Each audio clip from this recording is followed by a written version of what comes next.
লিখেছি, কিন্তু প্রথম গান যেটা আমার পাবলিশড হয়েছে, আমার লেখা গান আচ্ছা, পাবলিক হয়েছে, সবচাইতে ভালো, সবচেয়ে রেজাল্ট ভালো হয়েছে। সেটা হলো আমার প্রিয় শিল্পী, যাকে বলা হয় যায়, আপনারা হয়তো জানবেন, গোকুল দাস। আচ্ছা, হ্যাঁ, স্বর্গীয় গোকুল দাস হ্যাঁ, স্বর্গীয় যেখানে এখন থাকুন গোকুল দাস। থাকে, তার আত্মার জন্য শান্তি কামনা করছি। হ্যাঁ, তো যাই হোক, গোকুল দা গেয়েছিলেন গানটা নাকি? হ্যাঁ, গোকুল দাস গিয়েছিলেন আর কি আচ্ছা, আমার বাড়িতে। তো যাই হোক, নমস্কার, আমি অভিজিৎ মাহাতো, আপনারা দেখছেন time pass Abhijit YouTube channel. এই চ্যানেলে সকল বন্ধুদের স্বাগত জানাই। দিন দিন শিল্পীর খোঁজ করতে করতে আজকে এসে গেছি পাড়া থানার অন্তর্গত করণ বাঁধ জবরা গ্রাম, জবরা জবরা জবরা গ্রাম। যাই হোক, জবরা গ্রামে এসে পেয়ে গেছি আমাদের সেই কবি ও শিল্পীকে, চৈতন্য দাস বাউল। সে দাদাকে পাই গেছি। দাদাকে যখন পাইছি আজকে ছাড়বো নাই। দাদার বিভিন্ন ধরনের জীবন কাহিনী বা কতগুলা গান লিখেছে, কোন কোন শিল্পী গাইছে, সেই কথা আজকে তুলে ধরবো দাদার কাছে। তো যাই হোক, আরো ডিটেলস এটা নিয়ে দাদার কাছ থেকে জানছি। দাদা নমস্কার, হ্যাঁ, নমস্কার। ভালো আছেন? হ্যাঁ, ভালো আছে। দাদা যদি একটু পরিচয়টা আরো ডিটেলস বলে দেন আমার দর্শক বন্ধুর সামনে, তো খুব ভালো হয়। নমস্কার, আমি চৈতন্য বাউরি। আমার পাড়া থানার অন্তর্গত পুরুলিয়া জেলার জবররা গ্রামের আমি বাসিন্দা। আমি একজন ছোটখাটো লেখক এবং গানও আর কি করি হালকা টালকা। তা আজকে অভিজিৎ বাবু আমাদের বাড়িতে এসেছেন, আমি খুবই গর্বিত। উনি একজন ইউটিউবার। দেখি উনি আমাকে আমার কাছ থেকে কি জানতে চাইছেন। আচ্ছা, তো দাদা যেহেতু বর্ষা তো পুরা চলছে এই বছর নাকি, হ্যাঁ, চাষবাস? চাষবাস হয়ে গেছে। যাই হোক, শরীর ঠিক আছে? হ্যাঁ, মোটামুটি শরীর ঠিক আছে, হ্যাঁ, কিন্তু এখন একটু গলার অবস্থা খুব খারাপ। আচ্ছা আচ্ছা। শরীর খারাপ হয়েছিল ওই জন্য। বাকি শিল্পী জগৎ বা লেখালেখি বাদ দিয়ে কি করা হয় এখন আপাতত?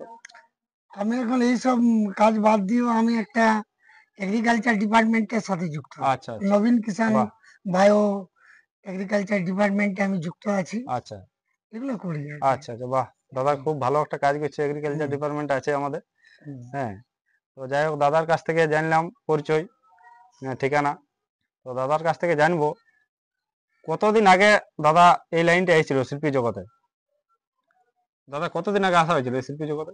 আমার শিল্পী জগতে আসা মানে আর কি কি বলবো, প্রায় আমি যখন ক্লাস 7-8-এ পড়ি, আচ্ছা তখন থেকেই গানের চর্চা মানে আর কি শুরু হয়। আচ্ছা শুরু হয় গানের চর্চা, মানে আমি যে একজন বিরাট গুরু ধরে শিক্ষা করতে পারছি তা না। ও আচ্ছা আমাদের এই পাশের এক গ্রামে আমাদের এই পিরু বাউরি, আচ্ছা উনি উনার বাড়িতে গান বাজনা হতো।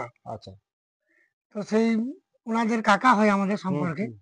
তো ওনার মা, আচ্ছা ওনার মা গানের খুব ভক্ত ছিলেন। আচ্ছা হ্যাঁ, কাজে ওইখানে আমার প্রথম যাওয়া আসা। ওই আচ্ছা। গানের, ওরা গান গাইতে, আমি তখন বসতাম আর কি। হ্যাঁ, এই মানে বসে তখন ওদের সাথে গান বাজনা শুরু। আচ্ছা, এইখান থেকে শুরু হয়েছে। এইখান থেকে শুরু। আচ্ছা, গুরু বলতে ওখানে যা শুরু হয়েছে হ্যাঁ, ওখান থেকে। ওনারাই এক এক কথায় কথায় আমার ধরতে গেলে মানে এক কথায় ওনারাই গুরু আর গুরুদেব কি। হয়ে যায় ওটা হ্যাঁ, বলে।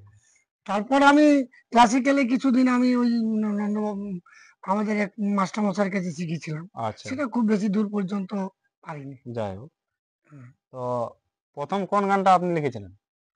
আমার প্রথম গান লেখা বলতে, মানে গান আমি অনেকে লিখেছি, কিন্তু প্রথম গান যেটা আমার পাবলিশড হয়েছে, আমার লেখা গান আচ্ছা, পাবলিক হয়েছে, সবচাইতে ভালো, সবচেয়ে রেজাল্ট ভালো হয়েছে। সেটা হলো আমার প্রিয় শিল্পী, যাকে বলা হয় যায়, আপনারা হয়তো জানবেন, গোকুল দাস। আচ্ছা, হ্যাঁ, স্বর্গীয় গোকুল দাস হ্যাঁ, স্বর্গীয় যেখানে এখন থাকুন গোকুল দাস। থাকে, তার আত্মার জন্য শান্তি কামনা করছি। হ্যাঁ, তো যাই হোক, গোকুল দা গেয়েছিলেন গানটা নাকি? হ্যাঁ, গোকুল দাস গিয়েছিলেন আর কি আচ্ছা আমার বাড়িতেও আসতেন উনি। আচ্ছা আমরা একই সাথে আমার বাড়িতে 3 দিন 4 দিন 5 দিন 6 দিন থাকতো। আচ্ছা আমার প্রথম গান যে গানটা গেয়েছিল সেটা হলো, 3খানা গান গেয়েছিল প্রথম। আচ্ছা সেটা গোরার মধুমাখা নামে, আচ্ছা আর চিঠি দিলে লিখবো চিঠি বন্ধু তোমাকে, আচ্ছা আর মানুষ নিয়ে খেলা করে রাজনীতির ওই দাদা।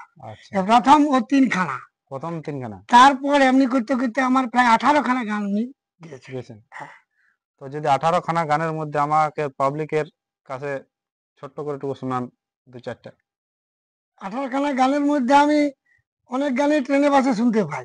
আচ্ছা, সবচেয়ে বেশি কোনটা শুনতে পাওয়া সবচাইতে যায় এখন? আমি যেটা ট্রেনে সেটা বেশি শুনি, সেটা আচ্ছা হলো এই গোরার মধুমাখা নামে আচ্ছা আর চন্নাগুড়ি ব্রজে যাব কানাই দেখিতে। আচ্ছা এই দুটা গান আমি ট্রেনে শুনতে পাই, বা আরো কিছু যারা ওই ভিক্ষাবৃত্তি করেন ওনারাও এই সমস্ত গানগুলো গায়, ও, এবং খুব ভালো লাগে আমার এই গানগুলো।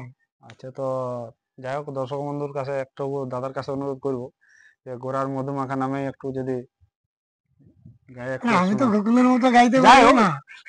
আপনি তো একটা গোকুল লেখক যেভাবে কবি। মানে আমার হ্যাঁ গানগুলোকে পাবলিশ করেছে, আচ্ছা এর জন্য আমি ওর কাছে কৃতজ্ঞ, আচ্ছা এবং ওর প্রতি আমার আত্মরিকতা ছিল, হ্যাঁ কিন্তু কিভাবে যে মানে আর কি নষ্ট হয়ে গেল যাই হোক, সেটা ওর সব ব্যাপার। ওর ব্যাপার। তো যাই হোক, গোকুল আমার চেয়ে খুব ভালো আমি যা সুর দিয়েছিলাম আর কি, আচ্ছা আমার গানে যা আমি লিখি আমি নিজেই সুর দিই, আচ্ছা এবং আমি যা সুর দিয়েছিলাম হুম তার চেয়েও গোকুল খুব ভালোভাবে গিয়েছে। আচ্ছা যাই হোক, তা আমি কি একটু হ্যাঁ একটু যদি আচ্ছা, পাবলিকের কাছে একটু চেষ্টা করেন।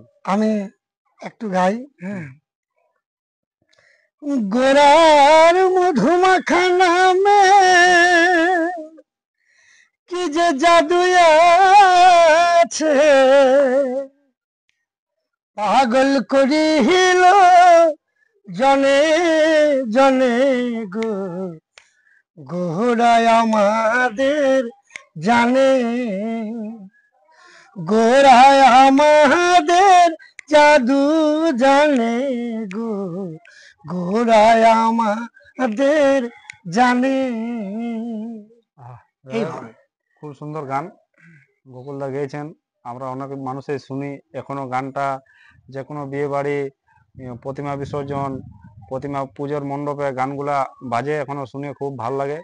তো যাই হোক, যে দাদারা আজ তোকে জেনেছিলেন নাই যে কোন মহান ব্যক্তি এই গানটা লিখেছেন, সেই দাদার কাছে আজকে এসেছি আপনাদের কাছে তুলে ধরার জন্য। দাদা যেহেতু গানটা বললেন, তা দাদা আরো নাকি নতুন ধরনের কিছু গান লিখেছেন, এখন আমার লিখছেন? এখনো গান লিখছি, গানের আচ্ছা আমার লেখা শেষ নাই। আচ্ছা মোটামুটি গান লিখি, কিন্তু বর্তমান যা পরিস্থিতি এখন লোকগীতির উপর মানুষের একটু অনীহা চলে এসছে, আচ্ছা তবু আমার গান লেখা চলছে। আচ্ছা, নতুন কি ধরনের গান লিখছেন? গান, আমার গান যেমন সন্ধ্যা রানীও গেয়েছে, আচ্ছা অরুণ দাস গেয়েছে, বাঁকুড়ার এক শিল্পী। আচ্ছা হ্যাঁ, দুলাল দাস গেয়েছে, আচ্ছা। কৃষ্ণ নামের ভিখারি, খুব ভালো। থেকে আজকে হুম। দাদার কাছ থেকে আজ ছোট্ট করে দুটো গানের শুনবো, কেন বৃষ্টি পড়ছে তো, বৃষ্টি শুরু হয়ে গেল। যাই হোক, ওই কৃষ্ণনন্দ গানটা যেটা গেয়েছে, নতুন ধরনের গান একটু। কৃষ্ণ নামের ভিখারি, হ্যাঁ, কৃষ্ণ নামের ভিখারি। যাই হোক, ওটা একটু। আমি এই দুলালও খুব ভালো গেয়েছে আচ্ছা, এই গানটা, দুলাল দাস, দুলাল দা। মেটালা শহরের দুলাল দাস। আচ্ছা হ্যাঁ, দেখবেন ইউটিউব পাওয়া যায়। আচ্ছা কৃষ্ণ পদে প্রাণ সঁপেছি, হ্যাঁ কৃষ্ণ পদে প্রাণ সঁপেছি, তাই কেঁদে বেড়াই, আহ, আমি কৃষ্ণ নামের ভিখারি, ও গো ভিক্ষা দাও আমায়, আমি কৃষ্ণ নামের ভিখারি, ও গো ভিক্ষা দাও আমায়। মূলত এই গানটা আমার গৌরাঙ্গ মহাপ্রভু, হ্যাঁ, তিনি সর্বত্যাগ করে আচ্ছা মানুষকে ধর্মীয় ভাবে এবং মানুষের মধ্যে এই যে জাত পাত সমস্ত কিছুর একটা যে বৈষম্য দূর করার স্বার্থে আচ্ছা তিনি যে বেরিয়ে পড়েছিলেন সমস্ত ত্যাগ করে, শুধুমাত্র কৃষ্ণ নামকে সম্বল করে, এই প্রেক্ষাপটেই গান লেখা। আচ্ছা। এই যে এতদিন ধরে গান লিখছেন আপনি, হ্যাঁ মানে খুব আনন্দ পাও তো গান লিখে? হ্যাঁ, আমি খুব খুশি। আচ্ছা, ওটাই আমি খুশি। জানছিলাম। তো যাই আমি হোক, শুধু গান লিখে খুশি নই, আচ্ছা আজকে অভিজিৎ আমার বাড়িতে তুমি এসেছো, এর জন্য আমি আরো যা- আরো খুব বেশি খুশি। যাই তার হোক মানে আজ আজকে পর্যন্ত আমার কাছে কোনো সাক্ষাৎকার